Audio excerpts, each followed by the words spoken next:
great artist, Mr. Paul Lynde.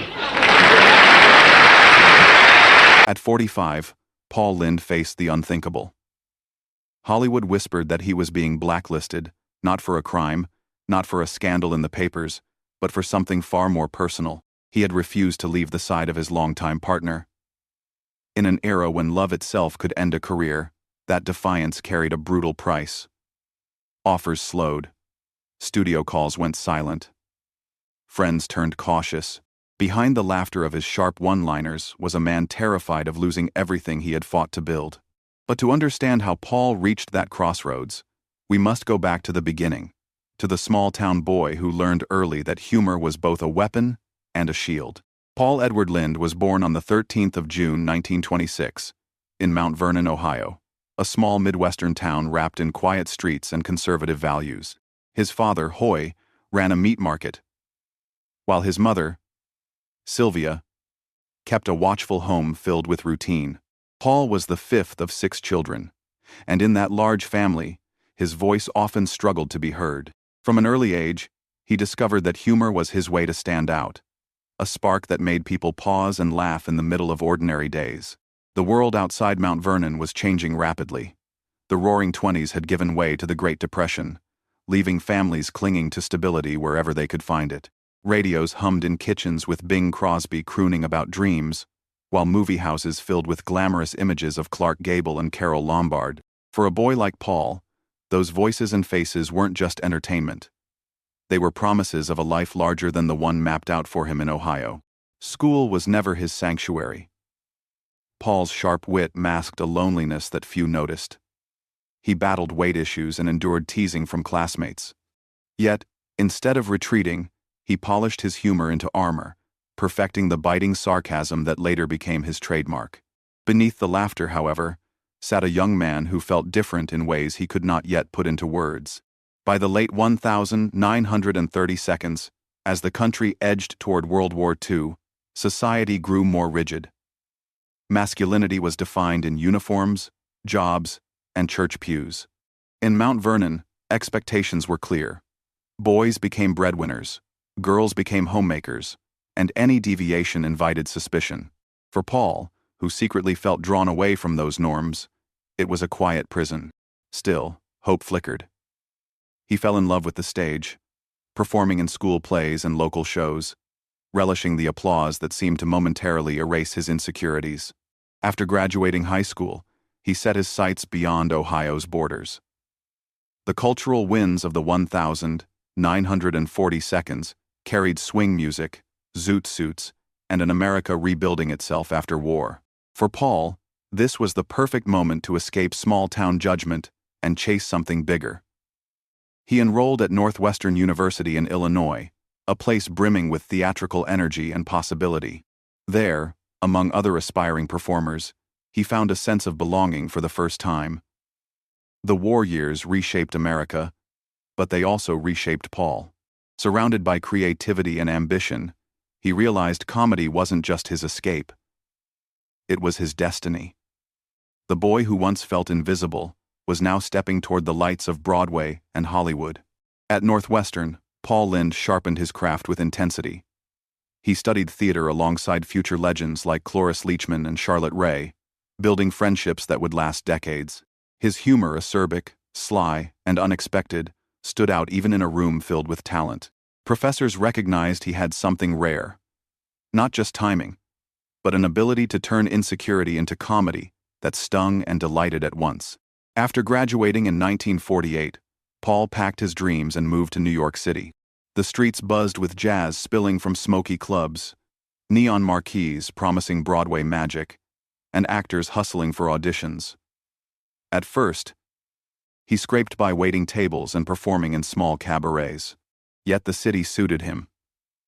On those dimly lit stages, his wit blossomed. Audiences leaned in, laughing not just at his punchlines but at the bite underneath them. His breakthrough came in 1960 with the Broadway smash, Bye Bye Birdie. Cast as Harry McAfee, the uptight father of a teenage girl obsessed with a rock star, Paul stole the show with his deadpan delivery and explosive bursts of frustration. Critics hailed his comedic genius, and soon Hollywood took notice. When the film version was made in 1963, Paul reprised his role, giving him a national audience. Suddenly, he wasn't just a stage comedian. He was a recognizable star. Television beckoned. Guest appearances on variety shows displayed his biting humor, while his voice work for animated characters like the hooded villain in Charlotte's Web proved his range. But his most defining role came in 1965 when he joined Bewitched. As Uncle Arthur, the mischievous, wisecracking warlock, Paul became a fan favorite. Children adored his playful pranks, while adults caught the sly double meanings hidden in his lines. By the late 1960 seconds, Paul Lynde had crafted an image as the quick-witted comic who could make even the simplest line sparkle. His humor was sharp, sometimes bordering on cruel, but always irresistibly funny. Then came Hollywood Squares, where he became the center square for over a decade. With every quip, he cemented his reputation as television's king of innuendo, dropping coded jokes about sexuality that mainstream audiences laughed at without quite understanding. The fame was dazzling. He graced talk shows, toured colleges, and found his face splashed across magazine covers. Yet the higher he climbed, the more pressure mounted. Hollywood loved his jokes but demanded he remain a character, not a man. Behind the laughter, Paul carried a secret life, one he could never display under the blazing lights of 1960 seconds television. And as his star rose higher, the weight of that double life grew heavier with every passing year. Success gave Paul Lynde fame, but it also forced him deeper into secrecy. Hollywood in the 1960 seconds and 1970 seconds was unforgiving. Studio contracts had morality clauses. Gossip magazines thrived on scandal. For a man like Paul, the wrong photograph or careless word could mean exile, so he built a double existence: the beloved comic on screen and the cautious, lonely man off it. Those who knew him privately described a man yearning for connection. He found companionship in discreet circles, gatherings at friends' homes, late-night parties in Los Angeles, and unpublicized trips to Palm Springs, where privacy was guarded as fiercely as gold. There, among trusted actors and industry insiders, Paul could finally breathe. He laughed more freely, dropped the caustic armor, and let affection show in touches and glances. He shared romances with men who understood the same risks. One longtime partner became his anchor, offering stability amid the chaos of show business. Friends recalled how fiercely Paul clung to that bond, refusing to bow to pressure to sever ties. The relationship was never public, but within the safe walls of their home, Paul allowed himself to be vulnerable. It was this devotion, whispered biographers later, that drew the ire of powerful figures in Hollywood who demanded he appear single. Other affairs were briefer but no less meaningful. He was drawn to fellow actors, often men who carried their own secrets. After television tapings or Broadway curtain calls, Paul might disappear into the night, finding solace in stolen hours. These were not casual encounters for him, they were attempts to claim fragments of love in a world that denied him the whole. The burden of hiding weighed heavily. He joked about bachelorhood on Hollywood Squares, twisting innuendo into humor. But those quips were more than comedy. They were coded messages, tiny flashes of truth disguised as punchlines. Audiences roared with laughter, never realizing how close they were to the real man behind the mask. Every relationship carried risk. Paparazzi prowled. Tabloids hinted. And studio executives watched nervously, worried their golden comic might draw the wrong kind of attention. Paul balanced on a tightrope, choosing between the warmth of love and the security of his career. It was a dangerous equation, one that grew increasingly unstable as his fame expanded. And then came the moment when rumors began to sharpen into threats, forcing Paul to confront the harsh cost of living between two worlds. By the mid-1970 seconds, Paul Lynde's jokes were still sharp, but the whispers grew louder. Columnists hinted at late-night parties. Reporters asked why television's funniest bachelor never settled down. In an industry that demanded conformity, Paul's private life was becoming harder to hide. There were incidents that fed the gossip, an arrest here, a public scuffle there, stories that tabloids twisted into lurid headlines. Each time, the studios rushed to smooth it over, but patience wore thin. Executives urged him to distance himself from his longtime partner, warning that public suspicion could ruin not only his career, but their investments. Paul refused. For him, love was not negotiable. The price was steep. Television offers slowed. Guest spots dried up. Producers whispered that he was difficult, a coded word often used when someone was suspected of being gay. Behind the scenes, doors quietly closed. To the public, he was still the smiling face at the center of Hollywood Squares. But to Paul, the blacklist felt real. He had become both indispensable and expendable at the same time. The pressure gnawed at him. He turned increasingly to alcohol, numbing the sting of rejection and loneliness. Friends described wild mood swings, from dazzling humor at dinner parties to crushing despair when the lights dimmed. His wit, once effortless, became edged with bitterness. He lashed out, sometimes alienating the very friends who tried to support him. Worse still was the isolation. Paul had built his life around making people laugh, but in private, he admitted to feeling desperately alone. Hollywood wanted the joke, not the man. And the man feared that if his truth was ever fully revealed, he would be erased. This period marked Paul's lowest point. Blacklisted, typecast, and battling his own demons, he seemed trapped in a cycle of decline.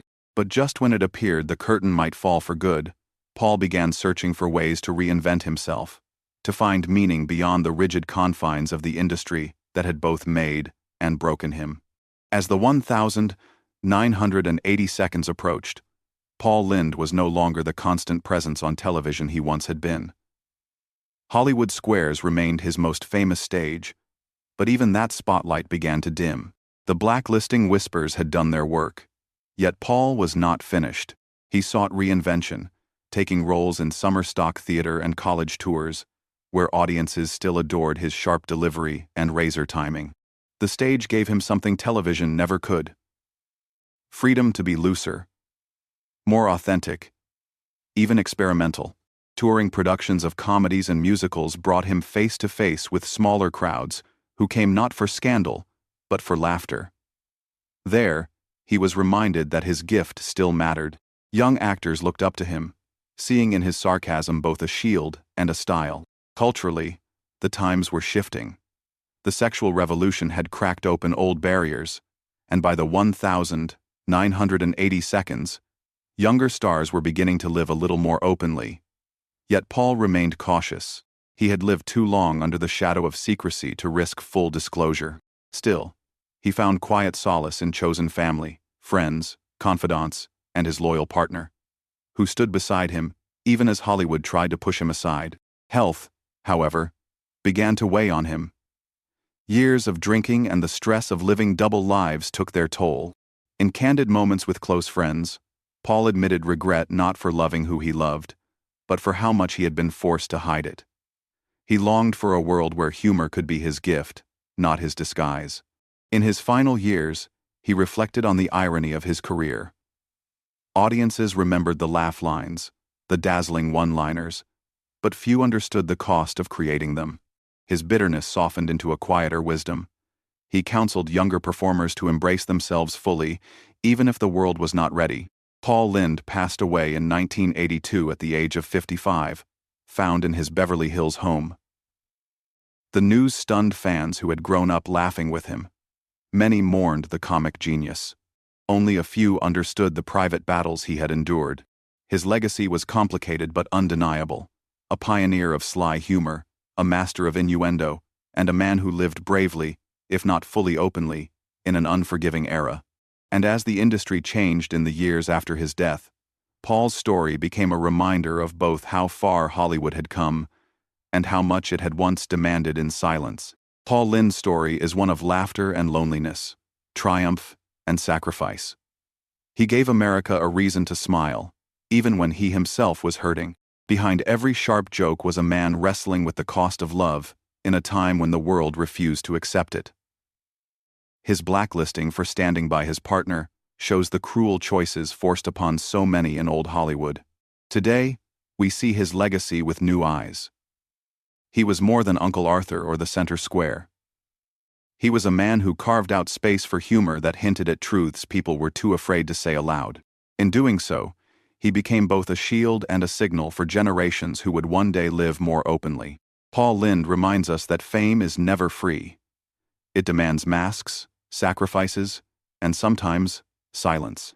But his story also teaches that courage can exist quietly, in loyalty to a partner, in refusing to bow to prejudice, and in the choice to keep laughing even when the world feels heavy. So as you think back on his legacy, ask yourself, how many others were forced into silence?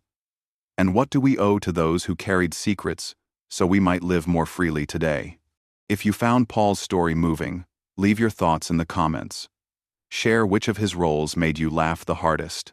And subscribe so we can continue uncovering the hidden lives of Hollywood's greatest stars.